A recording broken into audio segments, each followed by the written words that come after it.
अस्सलाम वालेकुम जी, good afternoon. कैसे हैं आप? खैरियत से हैं? जहाँ जहाँ भी रहें अल्लाह ताला आपको अपनी हिफ्ज़ व अमान में शाद और आबाद रखे। बात करते हैं जी कानूनी जो हलक़े हैं उनमें ज़ेर बहस जो गुफ्तगू है वो ये है कि क्या जो चीफ़ जस्टिस ऑफ पाकिस्तान हैं क्या उनकी जो मुद्दत मुलाज़मत है वो एक सीनियरिटी लिस्ट है जिन्होंने ख़ुद बहुत पहले तय कर दी थी, लेकिन क्या कोई ऐसी तब्दीली पार्लियामेंट अगर ले आए कि मौजूदा चीफ़ जस्टिस हों या आने वाले चीफ़ जस्टिस हों, उनके जो ओहदा है यानी जो टेन्योर है उसकी मुद्दत फ़िक्स कर दी जाए, बजाय इसके कि वो 65 के होकर रिटायर हो जाएं। उसकी एक यानी 3 साल की बिल्कुल वैसे ही एक मुद्दत मुकर्रर कर दी जाए कानूनी, जैसे कि चीफ़ ऑफ आर्मी स्टाफ की होती। ये नौबत क्यों आई है? ये फार्मूला कानूनी हलकों में क्यों ज़ेर बहस है? इसकी ज़रूरत क्यों पेश आ गई है? इस पर मैं गुज़ारिशात अपनी पेश कर देता हूँ। दूसरी बात करेंगे कि एक तो है ना कि आम लोग जैसे मतलब ज़ाहिर है कि सवाल करते हैं, बहुत से लोग अब सवाल ये उठाते हैं कि नून लीग अभी तक इंतखाबी मुहिम में क्यों नहीं उतरी, नवाज शरीफ और मरीम नवाज़ जो हैं वो हमें जलसों से ख़िताब करते क्यों दिखाई नहीं दे रहे, वो अग्रेशन नज़र नहीं आ रहा, वगैरह वगैरह। तो जब ये कोई आम ज़ाहिर है एवरीडे पीपल इस तरह की बात करते हैं तो काबिल फ़हम होता है, क्योंकि उनका ये कोई रोज़गार का ज़रिया नहीं है या उनका 24 घंटे ये मामला नहीं है कि वो हर वक्त इस सियासत में खोए रहें, तो वो इस तरह के सवाल करें, ये आम फहम बात है। लेकिन वो लोग जो ज़ाहिर है जिनका ज़रिया मुआशी सहाफ़त है या दानिश्वरी है या ये कि मतलब ये कि जिनका ये काम है कि वो वकला में शामिल हैं या सियासतदानों में शामिल हैं, वो लोग जब इस तरह के संजीदा लोग इस तरह के सवाल उठाएं तो बड़ी हैरत होती है। क्यों? मैं उसकी वजह बयान कर देता हूँ, और अगर वक्त मिला तो फिर मैं आपसे गुजारिश करूंगा कि सोशल मीडिया के साथ झूठ के साथ जो अब आर्टिफिशियल इंटेलिजेंस आ गई है, 2024 50 ममालिक में इंतखाबात हैं। 2024 में दुनिया के 50 ममालिक में इंतखाबात हो रहे हैं, जिनमें 10 ममालिक ऐसे शामिल हैं, 10 यानी 10 जो सबसे ज़्यादा आबादी वाले ममालिक हैं, उनमें से 7 ऐसे ममालिक हैं जिनमें 2024 में इलेक्शंस होंगे।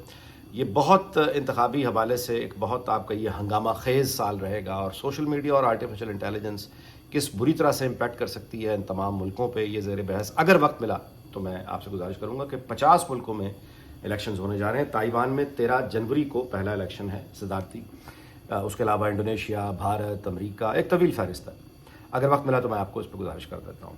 लेकिन सबसे पहले जो आखिर क्या ज़रूरत पेश आई है कि पाकिस्तान के चीफ जस्टिस ऑफ पाकिस्तान को, जो कि एक ऑलरेडी मामला सेट चला रहा है कि किसने कब रिटायर होना है, फिर सीनियरिटी लिस्ट पूरी प्रिपेयर्ड हो चुकी है, वो तरीक़ाकार है, उसको बदलने की ज़रूरत पे क्यों गौर हो रहा है? उसका जवाब ये है कि जो तकसीम PTI और नून लीग की बाकी सारे ख़ानदानों में, माशरे में, इदारों में नज़र आती है, वही ज़ाहिर है कि उसका इजहार जितनी शिद्दत से साकिब निसार के दौर से होना शुरू हुआ है, वो अब क्या मिसालें दी जाएं। मतलब उमर अता बंदयाल को देख लीजिए और बाकी जो आली मकाम बैठे हैं। ख़ुद पंजाब असम्बली में जिस तरह आपने देखा कि 63A की जिस तरह की तशरीह की गई और जिस तरह से उसका इस्तेमाल किया गया, यानी वो अपनी जगह एक मिसाल है। यानी एक ही कानून, वो हमज़ा शहबाज की हुकूमत पड़ती है तो उसको जो वोट पड़ते हैं वो किस तरह से 20 वोट मुस्तरद ही कर दिए जाते हैं, यानी सज़ा भी दे दी जाती है, इलेक्शन कैंपेन को भेज दिया जाता है कि उन्होंने पार्टी लाइन से गद्दारी की है, और उनके वोट मुस्तरद भी कर दिए जाते हैं। लेकिन वही तरीक़ाकार जब परवेज़ इलाही के लिए आता है तो फिर वो बात बिल्कुल, यानी ये सिर्फ एक मिसाल है जो यहाँ, यानी वो शुमाल से जुनूब जो बात जा रही थी बिल्कुल यू टर्न लेकर जुनूब से शुमाल की तरफ चल पड़ती है। आर्टिकल वही है, आइन भी वही है, इंटरप्रिटेशन करने वाले भी वही हैं। तो ये जब मामलात होंगे तो उसके बाद फिर उमर अता बंदयाल साहब, यानी ये कि 9 मई का आर्किटेक्ट जिसने पूरी कंपेन चलवाई, पुलिस गाड़ियों पे बमों से हमले करवाए और लेवल प्लेइंग फील्ड मांगने वालों को ये लेवल प्लेइंग फील्ड मिलता ही तब अगर तो पुलिस वाले हर उस PTI की गाड़ी जिस पे PTI का स्टिकर लगा हुआ है या कलर हुई हुई है या झंडा लगा हुआ है, अगर पुलिस वाले हर उसी PTI की गाड़ी को उसी तरह से पेट्रोल बम मारते जिस तरह से उन पर मारे गए थे, अगर बनी गाला और जमान पार्क के साथ वही बलवा करके आगे लगाई गई होती जिस तरह कोर कमांडर लाहौर में और बाकी शोधा के मकामात को जलाया गया, तो फिर वो आप कहते हैं कि ये रियासत अब लेवल प्लेइंग फील्ड पर आ रही है। बट ऐसा तो नहीं हुआ ना, ऐसा नहीं हुआ। इनको वो लेवल प्लेइंग फील्ड चाहिए जो मैं पहले भी किसी भी व्लॉग में गुजारिश कर चुका हूं। खैर, तो अब वो जो तकसीम है अदलिया की बज़ाहिर दिखाई देती। अभी आपने सरताज गुल का ये देख लिया पेशावर में जो हुआ है, यानी अफसोसनाक है, इबरतनाक है। इस तरह के मनाजिर से कोई लुत्फ कम अज़ कम मैं नहीं उठा सकता। ये इबरतनाक मनाजिर है, अल्लाह से माफ़ी मांगनी चाहिए। कहाँ वो धमकियाँ, कहाँ वो हमले, कहाँ वो, और कल रोती हुई एक बेबसी की तस्वीर, रियासत से आप टकराएंगे, यही होगा। अच्छा, ये जो मिसालें बन रही हैं chief justice of Peshawar high court जिस तरह इस्लामाबाद से गए हैं, जो तारीफ़ी की जा सकती है, ठीक है, खातून को वो मदद और अदल फराहम करने गए हैं, लेकिन फिर ये याद रख लें कि इस तरह की मिसालों का नतीजा क्या निकलता है। नतीजा फिर ये निकलता है कि अगर बिल फ़र्ज़ महाल अमल तो ये बिल्कुल हो नहीं सकता, लेकिन बिल फ़र्ज़ महाल आप तसव्वुर कर लीजिए 1 मिनट के लिए कि पीटीआई की गवर्नमेंट आ जाती है, अगर उसका 1 करोड़, मैं जानबूझ के 1 करोड़ का, सिर्फ 1 करोड़, चले इसको भी छोड़ें, 10 लाख, सिर्फ 10 लाख भी अगर पीटीआई का ऐसा सपोर्टर है ना जो जुनूनी है, जो मर भी सकता है, सिर्फ 10 लाख, मैं ये कम करके, तो अगर वो 10 लाख पीटीआई का ऐसा जुनूनी है, फर्ज कीजिए पीटीआई की गवर्नमेंट आ जाती है, आपको पता है कि वो जो 10 लाख लोग हैं पीटीआई के, अब उनको वैसा ही इंसाफ चाहिए होगा जैसा कल जरताज को मिला है, और अब उन्हें वैसा ही इंसाफ चाहिए होगा। लतीफ़ खोसा के पास कोई दलील नहीं थी कल सुप्रीम कोर्ट में, कोई सबूत नहीं था, वो सोशल मीडिया पर बेस करके अपने आर्गूमेंट बिल्ड कर रहा था। ये अगर कोई और वकील करे या आम आदमी करे ना किसी जज के सामने कि मैं ये सोशल मीडिया बतौर प्रूफ एडमिसिबल आप इसे बना दें और उसको मान लें, तो ऐसे वकील का शायद लाइसेंसी वकालत का कैंसिल हो जाए और आम शहरी को अदालत का वक्त ज़ाया करने के जुर्म उस पर लगा दिया जाए, तौहीन अदालत लगा दी जाए। लेकिन उसके बावजूद लतीफ़ खोसा को इस तरह तो रिलीफ मिल गया ना पीटीआई को कि आईजी और चीफ सेक्रेटरी को नोटिस हो गए, तलब कर लिया। ये जो मिसालें कायम होती हैं, इन मिसालों के बाद फिर इस तरह के गिरोह जब आते हैं ताकत में, तो वो एक दूसरे को ही मार देते हैं और दुश्मनी की जरूरत नहीं होती, क्योंकि फिर हर किसी को वैसा ही इसकी हल्की मिसाल पीपल्स पार्टी है। जब 1988 में वो पावर में आई थी, तो वो जो फेडरल कैबिनेट के जो पीपल्स पार्टी के मिनिस्टर्स थे, कमज़ोर थे बेचारे, उनको पार्टी वर्कर्स और जो वो लोग जो जेलों से आए थे, उन्होंने गिरबानों से पकड़ के अगवा तक कर लिया था कि कुर्बानियाँ हमने दी हैं, वजीर तुम बने हुए, हमारे काम क्यों नहीं हो रहे। वो बड़ी मामूली सी एक झलक थी।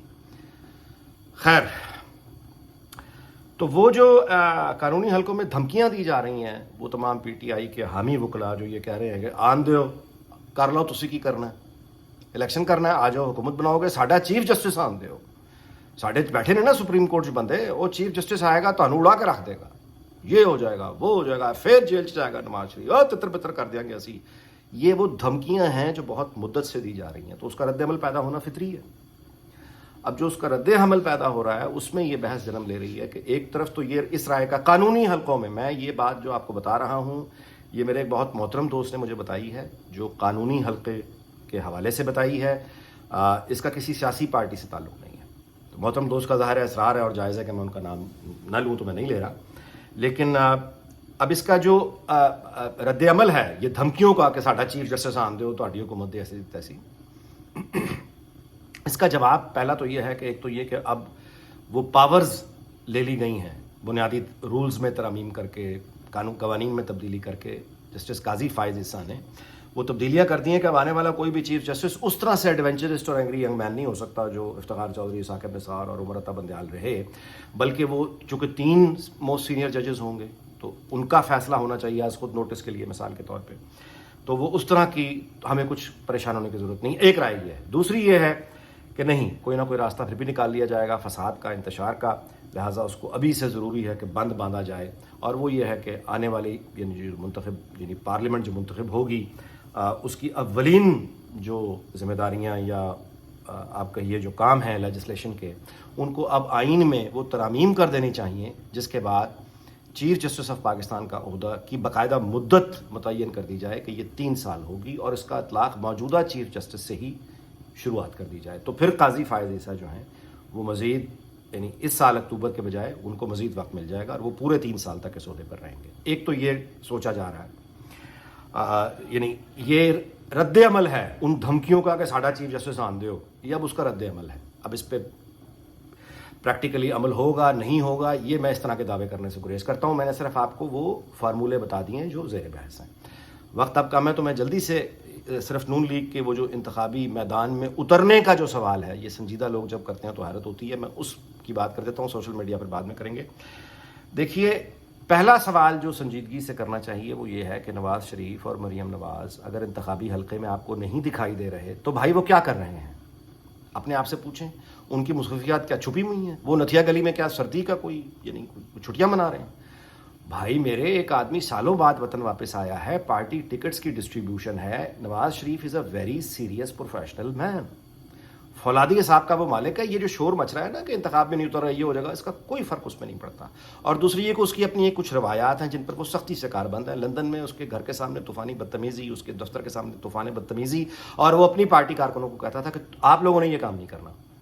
سوشل میڈیا پہ طوفان بدتمیزی, گالم گلوچ, وہ آج بھی بار بار اپنے پارٹی کارکنوں سے یہ کر رہا ہے کہ آپ نے یہ کام نہیں کرنا, ہم یہ کام نہیں کریں گے. تو اس پر یہ دباؤ ڈالنا کہ انتخابی میدان میں نہیں اتر رہے, وہ سب کچھ وہ لے گئے, وہ لے گیا, وہ اس طرح کے, یہ جو ہے نا یہ فولادی صاحب کا مالک جو بھی پروفیشنل, سیریس پروفیشنل ہوگا, وہ اس طرح ہوا کو دیکھ کر ایک دم دوڑ نہیں لگا دیتا. نہ ہی وہ روز ایک خطاب کرتا ہے, وہ سوچ سمجھ کے بولتا ہے. وہ کیا کر رہا ہے نواز شریف, ایک پارٹی, وہ ٹکٹ ایک ایم پی اے, ایک ایم این اے کا اس نے خود بیٹھ کے انٹرویو لیا ہے. پارٹی سے ایک طرح سے دوبارہ سے رشتہ جوڑا ہے.